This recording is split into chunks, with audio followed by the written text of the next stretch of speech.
नमस्कार मित्रांनो, हे जे झाड बघत आहात ना तुम्ही, हे राय आवळ्याचं झाड आहे. याला इंडियन गुजबेरी असे सुद्धा म्हणतात.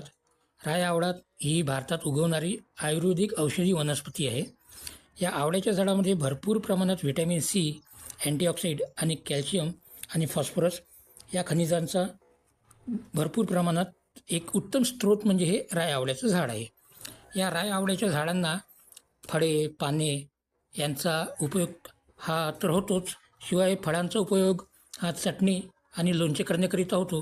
आणि याचे जे पानं असतात, या पानांचा उपयोग शेतकरी लोक कीटकनाशकाकरिता करतात.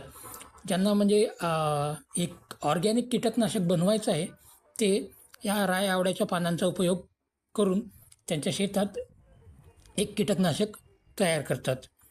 राय आवळा याचं एक पर्यावरणीय भूमिकासुद्धा खूप महत्त्वाची आहे, की वातावरणातील जे नायट्रोजन वगैरे असते ते स्थिर करण्याची क्षमता या राय आवळ्याच्या झाडामध्ये आहे, ज्यामुळे मातीची सुपीकता सुधारण्यास मदत होते.